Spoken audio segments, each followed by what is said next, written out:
In early 2025, U.S. satellites captured images that shocked the intelligence community. In the deserts of Sudan, a vast structure had appeared almost overnight. On paper, it was registered as a mining complex, but the size, the layout, and the strange presence of hardened bunkers told a different story. Analysts leaned closer to the grainy satellite feeds, their voices low but certain. This was not a mine. This was a Russian military base. The facility stretched for miles. Airstrips long enough to launch heavy bombers cut across the sand. Massive fuel depots gleamed in the heat. What appeared to be hangars were in fact reinforced shelters, wide enough to hide two 160 Blackjack strategic bombers. Most alarming of all were the entrances to underground tunnels, their angles carved into the rock to resist bunker-busting weapons. The Russians had not built just another outpost. They had carved a fortress in the heart of Africa. For Washington, the implications were immediate. A Russian base in Sudan meant that long-range bombers could strike the Mediterranean in hours. Cruise missiles launched from this desert could hit NATO facilities in southern Europe, or even Israel, before defenses could react. And in the chaotic landscape of Africa, torn by weak governments, civil wars, and mercenary groups, Moscow could operate with near impunity. The discovery was not just surprising, it was unacceptable. Within hours, the satellite imagery reached the Pentagon. "This is no civilian project," a general remarked. "This is a strategic threat." Intelligence reports confirmed it. Russian engineers, protected by mercenary security forces, had been flown in under cover of humanitarian operations. Cargo planes disguised as civilian charters had delivered missile components. American analysts believed the base could soon house nuclear warheads, far from the oversight of arms treaties. The president's directive was clear. This base could not be allowed to stand. But striking it would not be simple. The Russians had anticipated discovery. Around the perimeter, they had deployed S-400 air defense systems, capable of tracking stealth aircraft at long range. Advanced radar arrays swept the skies night and day. Rumors spread that even prototypes of Russia's S-500 system had been tested there. And guarding the runways were Su-35 and Su-57 fighters, flown in from Russia under the guise of joint exercises. Any American move would be met with force. The debate inside the Situation Room was fierce. Some argued for diplomacy, demanding that Russia dismantle the site under threat of sanctions. Others warned that sanctions would achieve nothing. By the time the world finished debating, the base could be fully operational, its runways humming with bombers aimed at Europe. In the end, the decision tilted toward action. The world had ignored Russia's moves in Crimea, in Syria, and in the Arctic. Africa would not be next. The mission was drawn in silence. U.S. bombers, supported by stealth fighters, would destroy the base before it reached full capacity. The plan called for B-2 Spirits and the brand new B-21 Raiders to penetrate defenses, armed with bunker-busting munitions. F-35s from carriers in the Red Sea would sweep the skies clean, and U.S. Navy destroyers, positioned in the Gulf of Aden, would unleash Tomahawk cruise missiles to strike radar and SAM sites. The strike would be sudden, overwhelming, and decisive. But one line in the briefing stood out above all. Expect Russian resistance. This was not Syria or Libya. This was a Russian installation, guarded by Russian aircraft. If U.S. jets clashed with Russian fighters, the world could see its first direct dogfight between the two superpowers since Korea. The risks were enormous, but the cost of inaction was greater. As the briefing ended, the words hung heavy in the air. "We will hit the base, and we will win." In the desert below, Russian engineers carried on their work, unaware that satellites were already painting their base with invisible crosshairs. Their commanders boasted that Africa would be the new frontier of Moscow's power. Their soldiers relaxed in the heat, certain that no one would dare to challenge them so far from Europe.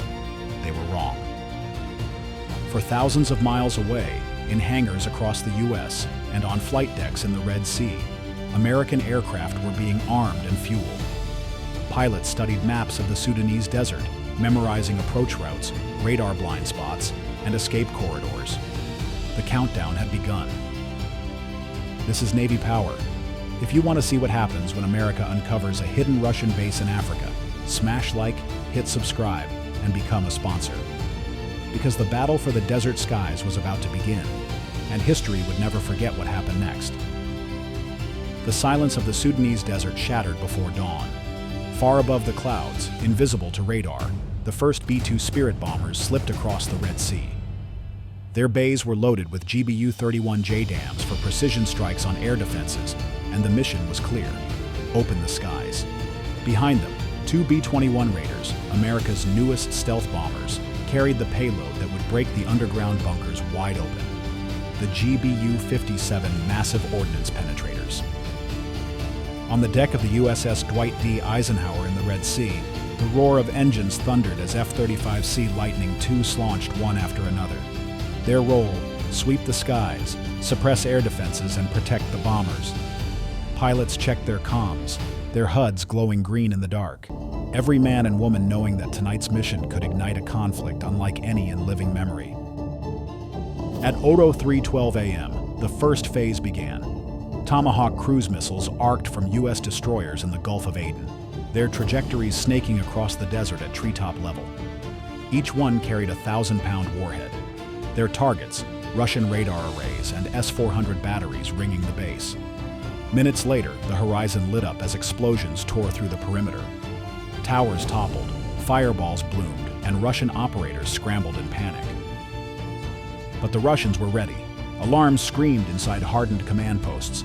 Screens lit up with red icons. Incoming missiles, aircraft, threats from every direction. Orders flew across radio channels. Launch fighters, engage at will. The first to rise were the Su-35s, roaring into the sky with afterburners blazing, their silhouettes cutting across the moonlight. Moments later, the unmistakable outlines of Su-57 Felon stealth fighters joined them, sliding into formation. Russia had stationed its most advanced aircraft here, and now they would fight for survival. The intercept came fast. Over the desert plateau, F-35s picked up Su-35s on their sensors at 30 miles. Missiles locked, tone steady. "Fox 3!" An AIM-120D screamed from under the wing of an American fighter, its rocket flare vanishing into the dark. Seconds later, an explosion lit the sky. The first Russian jet spiraled downward, a burning comet falling into the sand. But the Su-57s were no easy prey. One Felon swept wide, its radar cross-section barely detectable, and fired an R-77 missile straight at a U.S. F-35. The American pilot reacted instantly, flares bursting as he dove, the missile missing by a heartbeat. His wingman countered, firing back. The Russian dodged, rolling hard through the sky. For the first time, stealth fought stealth. America's F-35 against Russia's Su-57, over a battlefield no one had ever imagined. Meanwhile, the bombers pressed on. B-2s and B-21s sliced through the chaos, their stealth cloaks shielding them as they approached the bunker complex. Below, Russian S-400 crews scrambled to reactivate surviving launchers. One radar blinked alive, locking onto a Spirit bomber. A missile streaked upward, a white lance in the dark. But it was too late. A glide bomb had already fallen from above. The S-400 launcher disappeared in fire before its warhead reached altitude. On the ground, panic spread. Russian engineers and mercenaries dove for cover as explosions rocked the perimeter. The first line of defense was collapsing, but overhead, the dogfight intensified. And Su-35 closed on an American F-35, cannon rounds ripping through the night. The American pilot broke hard left, countering with a missile of his own. A thunderous flash, the Russian jet disintegrated in midair. Yet just miles away, and Su-57 lined up on a B-2, its targeting systems hunting the invisible bomber. The American crew felt the lock warning flare, seconds from disaster. Then, salvation. An F-35C pounced, loosing two missiles at close range. Both struck true. The Su-57 vanished in a rolling fireball. By 03:45 a.m., the sky was a graveyard of burning wreckage. 5 Russian fighters were down, 2 American jets lost. Pilots ejected into the desert, their parachutes glowing faintly against the fires below. For the bombers, the way was open. Then came the moment the mission was built for. The B-21 Raider reached its release point, bay doors yawning wide. 2 GBU-57 bunker busters dropped into the void, their steel casings glinting before they vanished into the night. Seconds later, they hit the mountain. The ground convulsed. A column of fire erupted upward, hundreds of feet into the air. Entire tunnels collapsed, their contents consumed in fire. The Russian base, the shadow fortress of Africa, was burning from within. And yet the fight was far from over. Surviving Russian fighters regrouped. Anti-aircraft batteries fired blindly into the skies. U.S. destroyers tracked new missile launches from hidden silos. The first strike had succeeded, but it had also awakened a hornet's nest. This is Navy power. If you want to see what happens when America's bombers and Russia's fighters clash in the skies of Africa, smash like, hit subscribe, and become a sponsor, because the battle for the desert was only beginning. The Russian base was burning, but Moscow was not done. The strike that collapsed its underground bunkers had humiliated the Kremlin, and humiliation demanded a response. Within minutes of the explosions, new orders went out across encrypted Russian channels. Launch everything. From concealed launchers hidden in the desert, the first wave of retaliation screamed skyward. Iskander-M short-range ballistic missiles roared off their pads, arcing toward the Red Sea. Each carried a warhead powerful enough to sink a destroyer. Alongside them, truck-mounted Kaliber cruise missiles launched in coordinated salvos, hugging the terrain to evade radar. Their heading was clear: U.S. warships in the Gulf of Aden, the backbone of the strike force. The warnings reached the U.S. Navy in seconds.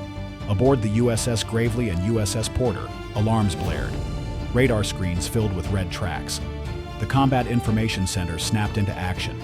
Multiple launches, multiple vectors. This is a saturation strike. At 04:22 a.m., the battle was joined. The destroyer's Aegis combat systems roared alive, locking onto incoming missiles. SM-6 interceptors fired in volleys, streaking into the night. Each kill was a fireball in the sky, but for every missile destroyed, more pressed on. Crews braced as the waves kept coming.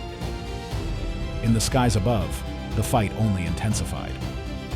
Russian Su-35s that had survived the first clash now regrouped, joined by reinforcements flown in from a forward strip near Port Sudan. They roared straight at U.S. strike packages, loosing long-range R-37 missiles at American bombers still withdrawing from their runs. A B-2 crew felt the lock, their alarms shrieking. Flares burst, evasive maneuvers twisted through the sky, and an F-35C cut in with a missile of its own, saving the Spirit bomber in the final seconds. The air was chaos, dogfights, missile trails, electronic jamming filling the spectrum.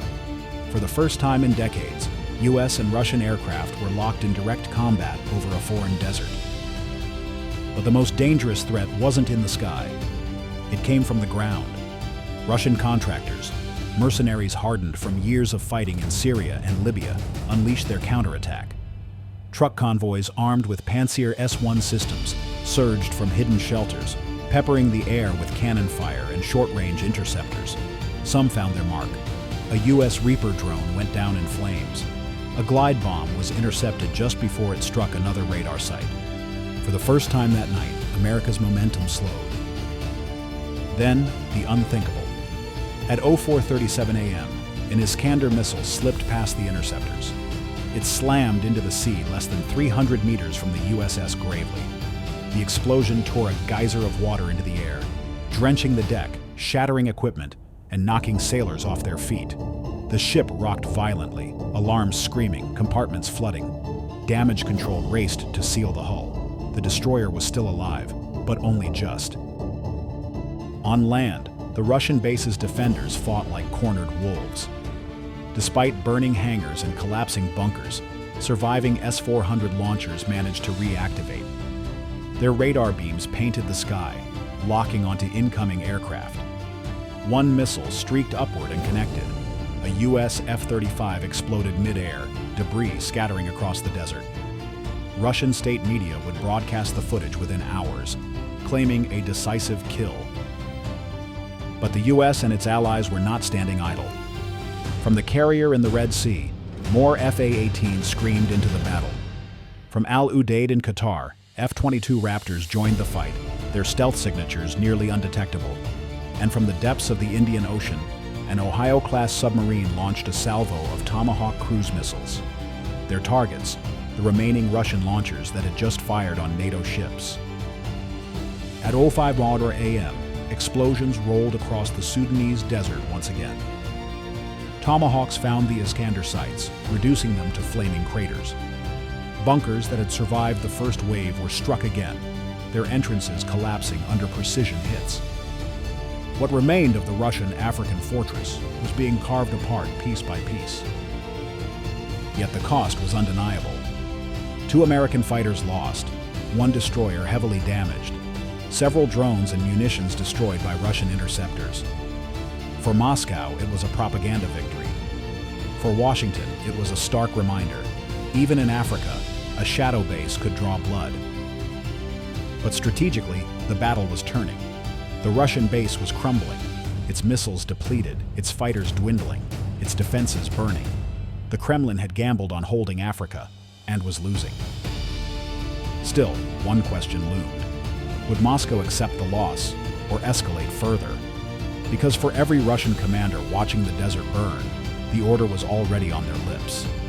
If we cannot hold this base, we will make them pay for it. This is Navy power. If you want to see how America's warships survive a storm of Russian missiles and fight back with overwhelming force, smash like, hit subscribe, and become a sponsor. Because the battle over Africa was entering its deadliest phase. The desert still burned when the final phase began. Russia's secret base in Africa had survived the first strikes, launched its retaliation, and inflicted real damage. But now, its defenses were shattered. Its missile stockpiles were gone, its air defense batteries crippled, its fighters dwindling. For the US and its allies, the moment had come to deliver the knockout blow. At 06:10 a.m., the sky split with the low hum of stealth. 2 B-21 Raider bombers entered the battle space, escorted at altitude by F-22 Raptors. Their mission was absolute: annihilate the command center buried beneath the desert. Inside each B-21, the payload bays held the weapons designed for exactly this scenario. Another pair of GBU-57 massive ordnance penetrators, each weighing over 30,000 pounds, each capable of collapsing reinforced concrete bunkers hundreds of feet underground. Ahead of them, the Raptors cleared the way.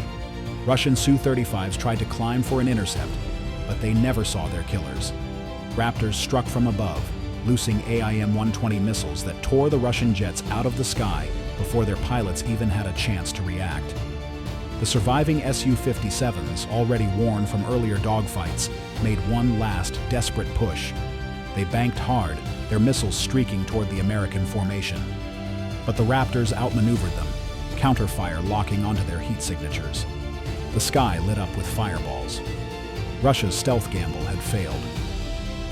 On the ground, the defenders knew what was coming. The last S-400 radar swept the sky, its operators sweating as their scopes filled with static. Then, silence. An anti-radiation missile fired from an F-35 had found them. The radar van vanished in a single flash. The base was blind. At 06:29 a.m., the bomb bay doors opened. 2 GBU-57s dropped into the void, their casings glinting as they fell. Seconds later, the desert shook with a force that felt like the earth itself tearing apart. The first penetrator drilled through rock and concrete, detonating in the core of the underground bunker. The second followed moments later, collapsing entire chambers. Fire erupted upward through ventilation shafts. Dust clouds billowed into the dawn sky. The Russian command center, the nerve of the entire operation, was gone. But the strike didn't end there. From the Gulf of Aden, another salvo of Tomahawk cruise missiles streaked towards secondary sites. Fuel depots, drone hangars, barracks, and ammunition dumps. Each hit in sequence, setting off chain reactions that consumed the base in rolling explosions. By 07:00 a.m., the once mighty African fortress was little more than twisted steel and burning wreckage. Satellite imagery confirmed what pilots could already see. Runways cratered, Hangars flattened, tunnels collapsed, command nodes annihilated. The Russian outpost had ceased to exist. For Moscow, the blow was devastating. Billions in infrastructure lost, advanced fighters destroyed, dozens of officers killed in their bunkers. The Kremlin had dreamed of projecting power from Africa, but its ambition had ended in smoke and ash. For Washington, the message was clear. No base, no matter how secret, no matter how deep, was beyond reach. The combination of stealth, precision, and overwhelming force had erased a strategic threat before it could ever be used. And yet, the victory carried shadows. 2 American aircraft lost, 1 destroyer crippled, pilots and sailors wounded. The cost was real, and so was the risk, because Russia would not forget this night, nor would it forgive. But for now, the battlefield belonged to the United States. As the sun rose over the Sudanese desert, the flames of the destroyed base lit the horizon, proof that even the deepest shadow could be burned away. This is Navy power.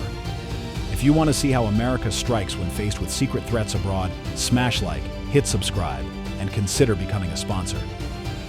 Because the battle over Africa was more than a mission. It was a warning, and the world had just seen what happens when Russia dares to build in the dark.